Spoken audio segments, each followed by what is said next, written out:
आदिवासी युवक कल्याण संघाचा जिल्हाधिकारी कार्यालयावर धडकला उलगुलान मोर्चा।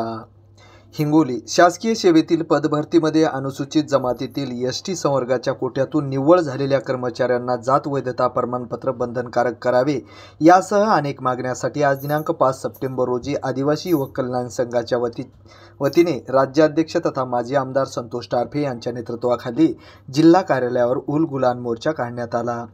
आदिवासी युवक कल्याण संघाच्या वतीने जिल्हाधिकारी कार्यालय यांच्या मार्फत मुख्यमंत्री एकनाथ शिंदे यांच्याकडे निवेदनही देण्यात आले।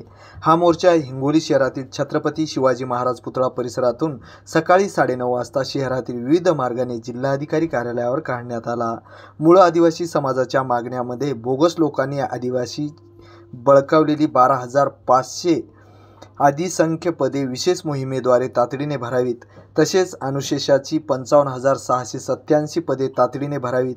आयुक्त राजेंद्र भारुड यांच्यावर बोगस जातीच्या लोकांनी दाखल केलेले गुन्हे मागे घेऊन संरक्षण द्यावे। महाराष्ट्र लोकसेवा आयोगातील वर्ग 1 ते 3 ची पदे भरतीवेळी पूर्व परीक्षेची वैधता प्रमाणपत्र बंधनकारक करावे।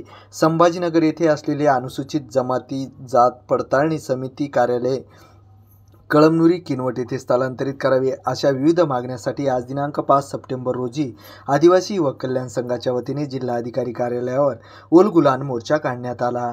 या मोर्चात जिल्ह्यातील हजारो समाज बांधव सहभागी झाले होते। यावेळी माजी आमदार डॉक्टर संतोष टारफे, गणाजी बेले आदी मान्यवरांचीही उपस्थिती होती।